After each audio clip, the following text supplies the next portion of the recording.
어린이 여러분, 전 지금 투표를 하고 나왔습니다. 보이시죠? 여기 도장 찍은 거. 투표는 민주주의의 축제입니다. 함께 합시다. 파이팅! 아, 너넨 투표권 없구나. 네, 여러분, 그러면 본격적으로 이제 사회 첫 번째 단 경제생활과 선택 교과서는 46페이지 보시면 되고, 교과서랑 같이 밴드에 올려준 학습지가 있을 겁니다. 이 학습지 다 봤죠? 이걸 프린트 해주시면 제일 좋고, 아니면은 그냥 같이 모니터 띄워놓고 보시면서 공책에다가 그냥 필기나 숙제 같은 걸 하면 돼요. 자, 보면은 매 학습지마다 이런 게 나갈 건데, 교과서 페이지가 뭐냐, 그리고 레벨을 표시해놨어요. 난이도와 중요도. 난이도라는 거는 이 내용이 얼마나 이해하기 어렵고 복잡한지를 나타낸 거고, 중요도는 이 내용이 나중에 여러분 고등학교 가서도 공부할 거잖아요. 사회 고등학교 내신이나 아니면 수능 시험에 어느 정도 연결이 되게서 얼마나 중요한지 이거를 알려주는 겁니다. 그리고 옆에 ability를 보면은 이번 단원을 공부함으로 인해서 어떤 능력을 키울 수 있을지가 나와 있습니다. 물론 이걸 구분하는 기준은 없습니다. 그냥 제가 판단해서 한 겁니다. 저를 한번 믿어보시고 이해력, 분석력, 논리력, 창의력을 해서 똑똑한 사람 되기로 했죠. 한번 공부해봅시다. 자, 다시 파워포인트로 돌아가서 경제생활과 경제 문제에 대해 알아볼 거예요. 자, 우리 경제 배우는 거예요. 목차 한번 볼게요. 목을 차고 있습니다. 그만. 알았어. 그렇게 재밌어? 알겠다니까. 오늘은 말 그대로 경제 활동인데, 경제 활동을 이해하는 방법 크게 세 가지가 있어요. 첫 번째는 경제 활동이 도대체 뭐냐. 두 번째는 경제 활동 왜 하는 거냐. 뭔지는 알겠는데 왜 하냐. 세 번째는 경제 활동을 어떻게 할까 하고, 이 세 가지 경제 활동이 뭐고 왜 하고 어떻게 하냐에 대해서 대답할 수 있으면 이번 단어는 다 배운 겁니다. 한번 시작해 볼게요. 자, 경제하면 떠오르는 거 여러 가지가 있겠죠. 경제를 살립시다, 나라의 경제가 위험하다, 아니면은 경제 관념을 좀 길러라, 돈 관리 좀 하고 용돈 막 쓰지 말고, 이런 말 들어봤죠. 경제하면 뉴스나 신문에서 많이 나오죠. 뭐 주식, 아니면은 비트코인 잘못해서 막 엄청 망하고 파산하고 그러잖아요. 워렌 버핏이라는 사람은 투자의 귀재죠. 주식 투자를 잘해가지고 굉장히 큰 수익을 올리는, 물론 그런 사람이 이런 말을 한 건 아니고 이건 그냥 합성이에요. 경제하면 돈밖에 없는 거냐, 이런 생각에 좀 궁금한 게 많으실 거예요. 자, 결론부터 말씀드리자면 다음 슬라이드에서 알려드릴게요. 자, 봅시다. 그래서 답이 뭐냐, 제 생각에 경제라는 거는 그냥 잘 먹고 잘 사는 법에 관한 거예요. 여러분 중에 잘 먹고 잘 살기 싫은 사람은 없잖아요. 어떻게 하면 사람이 잘 먹고 잘 살까? 돈을 많이 버는 것도 잘 먹고 잘 사는 거죠. 그래서 경제를 공부한다는 거는 결국은 사람이 어떻게 하면 잘 사냐, 잘 먹고 잘 살아야 돼요. 먹고 사는 문제를 해결하기 위해서 학자들이 연구를 하기 시작했어요. 저 사람은 어떻게 행동하길래 이렇게 잘 먹고 잘 살까? 그래서 몇백 년에 걸쳐가지고 연구를 했습니다. 여러 학자들이 잘 먹고 잘 사는 사람의 특징이 뭐냐, 그 사람들은 어떻게 생각하고 어떻게 계산을 하고 무엇을 근거로 판단을 하느냐, 어떤 결정을 어떻게 내리냐, 이런 걸 공부하는 게 바로 경제학이라는 학문이에요. 그래서 대학교에 가면 경제학과라는 게 있어요. 문과로서 갈 수 있는 굉장히 점수가 높은 학과 중에 하나입니다. 아무튼 경제라는 게 이렇게 잘 먹고 잘 사는 법이었습니다. 자, 그럼 오늘 수업은 여기까지. 안녕.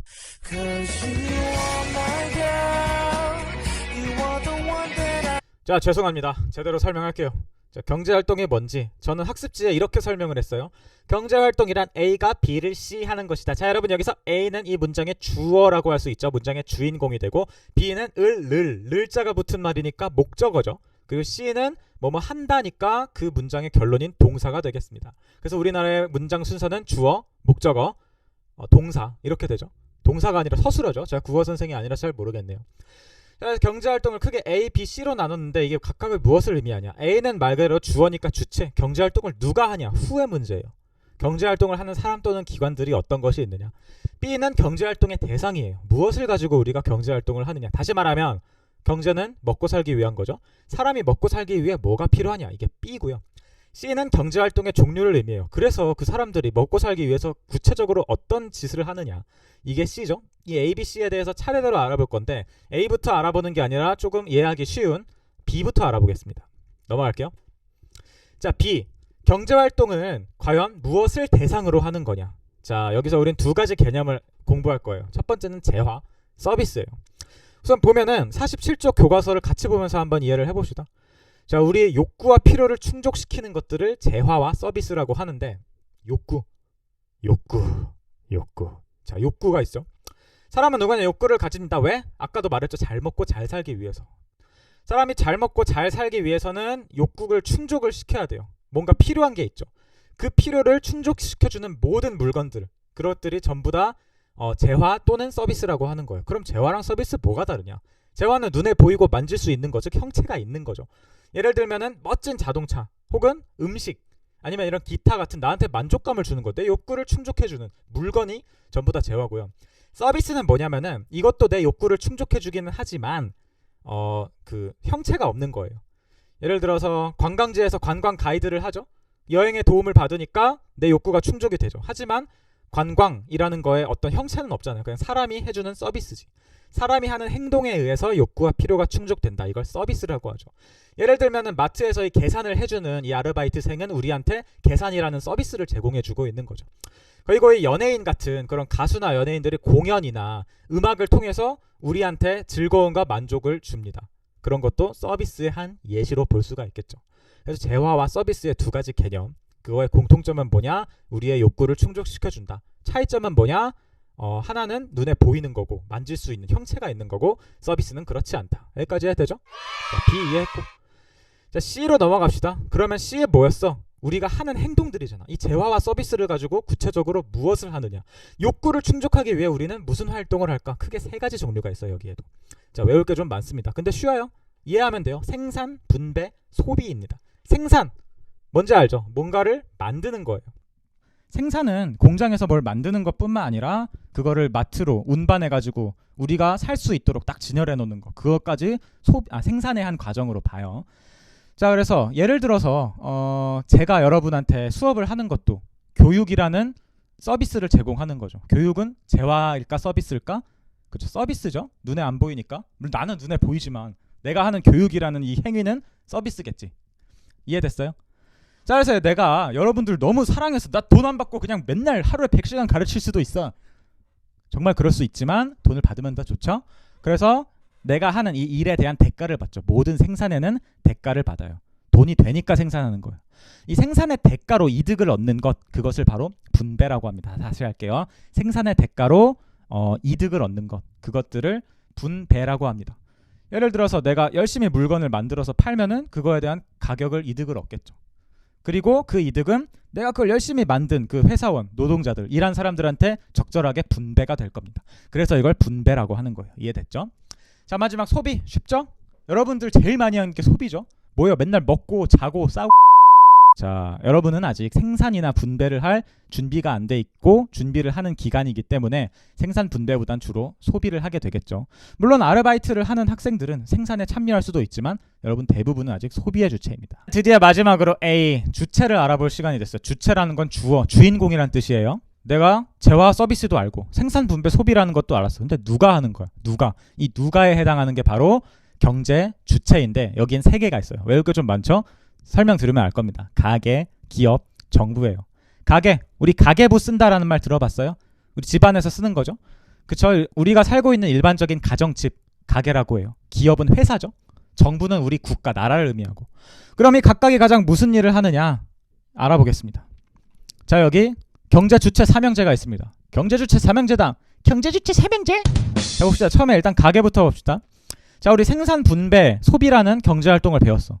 그 중에 이 가게는 뭐를 주로 하느냐? 자, 재화와 서비스를 소비를 하는 주로 소비의 주체라고 알려져 있죠. 그쵸? 우리 집안에서 뭐 부모님께서 마트에서 장 봐가지고 여러분 밥 주시고 아니면은 어디 필요한 거 있으면 사오잖아요. 주로 소비를 하죠. 가게는 주로 소비의 주체다라고 외워주시고, 기업, 회사죠. 회사는 소비도 물론 하지만 그보다 메인 회사의 목표가 뭐예요? 뭔가 만들어서 파는 거잖아. 왜 파니? 돈 벌라고. 돈 버는 걸 어려운 말로 이윤을 얻는다고 합니다. 그래서 기업은 재화와 서비스를 생산하는 생산의 주체입니다. 선생님, 그러면은 정부는 가게가 소비고 기업이 생산이니까 정부는 분배의 주체인가요? 그럴듯한 추리지만 아쉽게도 그건 아니에요. 왜냐하면 분배라는 건 생산하면 자동으로 따라오는 거고. 그럼 정부는 뭐 하냐? 만약에 기업이 가게, 일단 소비자한테 사기를 친다든지 아니면 범죄를 저지른다든지 돈을 훔친다든지 그런 반칙이 있을 수 있죠. 정부는 그 반칙을 감독하고 이 사람들을 잘 관리하는, 말하자면 축구 경기에서 심판 같은 역할을 하는 겁니다. 읽어볼까요? 정부는 경제 전체를 관리하면서 그 세금도 걷죠. 세금을 걷어서 큰 돈이 들어가는 사업들, 이런 거는 기업이 하기 힘들어요. 그래서 우리나라를 관리하기 위해 세금을 걷는다. 세금을 잘 내는 당신이 민주 시민입니다. 자, 가게, 기업, 정부가 각각 하는 역할 대충 알겠나요? 자, 그래서 이제 잠깐 학습지를 볼게요. 자, 그래서 여기 잘 채워주시고, 자, 우리 이렇게 해서 A, B, C 배우고 경제활동 무엇, what이냐는 이 첫 번째 작은 소단원을 다 완료를 한 겁니다. 이제 두 번째로 갈 거예요. 우리 what 다음에 뭐를 한다 그랬어? why를 한다 그랬죠. 경제활동을 왜 할까? 왜? 우리 이미 답을 알고 있습니다. 제가 처음에 경제라는 건 무엇을 위한 활동이라 그랬어요. 그렇죠. 잘 먹고 잘 살기 위한 활동이야. 먹고 산다는 건 다시 말하면 우리가 태어나면서부터 가지고 있는 욕망, 욕구가 있죠. 욕구. 우리의 욕구는 무엇을 할 때 채워집니까? 그렇죠. 맛있는 걸 먹을 때, 아니면 좋은 노래를 듣거나 내가 원하는 걸 손에 넣었을 때, 그럴 때 채워지죠. 근데 이 시바견을 보세요. 인간의 욕심이 끝이 있을까? 내가 정말 맛있는 돈가스, 짜장면 이런 걸 먹었어. 진짜 원하던, 내가 진짜 원하던 막 뭘로 할까요? 차를 손에 넣었어. 집을 샀어. 강남에 뭐 100만 평짜리 땅 샀어. 그럼 내 욕구가 충족될까요? 될 것 같다고요? 그렇지가 않습니다. 인간의 욕구라는 건 끝이 없어요. 그러니까 인생이 고달픈 겁니다. 그래서 인간의 욕망은 끝이 없어요. 그 욕망을 충족시키기 위한 여러 재화와 서비스들이 있겠지. 그것들도 끝이 없을까? 불행하게도 그렇지 않다는 거예요. 내가 100만 원짜리 짜장면을 먹고 싶어도 가진 돈이 10,000원밖에 없으면 10,000원짜리 짜장면밖에 못 먹는 거예요. 이걸 어려운 말로 인간의 욕구는 끝이 없지만 그걸 충족시켜줄 자원은 한정되어 있다. 즉 부족하다는 거죠. 정말 슬프지 않습니까, 여러분? 내가 하고 싶은 건 많은데 현실은 그렇지가 않죠. 자, 근데 이게 경제활동을 하는 거랑 무슨 상관이 있느냐? 그렇기 때문에 우리는 경제활동을 해야 되는 거야. 우리가 주변에 손만 뻗으면 원하는 걸 마음대로 얻을 수 있고 무한정으로 전부 다 무한으로 즐길 수 있다면은 생각을 해서 경제활동을 하고 생산 분배 소비를 위해 머리를 쓸 필요가 없겠죠. 자, 그래서 인간의 욕구는 무한하지만 그걸 충족시켜줄 자원은 한정되어 있다. 이게 바로 우리가 경제활동을 하는 이유고, 그걸 어려운 말로 자원의 희소성이라고 합니다. 희소성 아마 처음 들어보는 친구도 있을 거예요. 희소성 무슨 뜻이야? 그렇지. 인간의 욕구는 많지만 자원이 부족한 거. 이걸 어려운 말로 자원의 희소성이라고 해요. 물보다 다이아몬드가 비싼 이유. 그렇죠, 여러분. 이런 생각 안 해봤어요? 아니, 물은 없으면 죽잖아. 물 없이 살 수 있는 시간이 3일밖에 안 된다고 하는데 다이아몬드 없이 살 수 있는 사람 많죠. 전부 다죠. 여러분 이미 다이아몬드 없이 16년을 살아왔잖아. 난 다이아몬드 없이 을 살아왔어요. 다이아몬드 먹을 수도 없고 뭐 아무 쓸모도 없는 그 쓰레기가 왜 물보다 수천, 수백 배, 수백만 배 비쌉니까? 이게 바로 자원의 희소성 때문이에요. 항상 인간의 욕구랑 비교를 해야 돼. 물은 엄청나게 많잖아요. 다이아몬드는 그 자체로 별로 없기 때문에 우리 욕구에 비해서 상대적으로 적게 남아있기 때문에 다이아몬드의 가격을 더 비싸게 치는 겁니다. 여기까지 이해됐나요? 힘드시죠? 벌써 영상이 20분이 다 돼가네요. 솔직히 말하면은 아직 첫 시간에 나가려고 했던 진도를 한참 못 미쳤어요. 근데 하다 보니까 여러분 좀 힘들 것 같아서, 그리고 솔직히 저도 처음이라 일주일에 영상 길이를 어느 정도로 해야 될지 잘 감이 안 오거든요. 저도 좀 연구하는 중인데 일단 여기서 오늘 수업은 끊고 마무리를 좀 하도록 하겠습니다. 자, 과제 당연히 있죠. 이번 시간 과제 출석 인정 여부를 결정짓는 과제입니다. 무조건 다 해야 되는 거예요. 영상이 끝나자마자 바로 저번 시간처럼 네이버 폼 설문지에 문제를 작성해서 보내주세요. 특히 뭐가 있냐면은 이거를 숙제로 낼 거예요. 자, 여기 써있죠. 학습지 활동인데 내 무한한 욕구와 한정된 자원의 괴리를 그림으로 표현하자. 괴리라는 건 두 개가 너무 차이가 난다는 뜻이죠. 아까 봤죠? 예를 들어서 뭐 내가 짜장면을 사 먹고 싶다. 짜장면 먹는 욕구를 그리면 되겠죠. 한정된 자원, 뭐 텅 빈 주머니라든지 아니면 부족한 가계부라든지 그런 거를 한번 그림으로 표현하면은 여러분과 관련이 있는 그림일수록 더 좋겠죠. 다음 시간까지 우리 했던 그 학습지 첫 쪽 있죠? 그 ABC에 관한 거 그거 다 채워오면 될 겁니다. 밑에 초성도 있는데 수업 들었으면 다 할 수 있는 쉬운 거예요. 다음 시간에 검사할 테니까 만약에 프린트해서 거기 바로 쓸 수 있으면 좋겠지만 공책의 내용을 잘 정리해 주세요.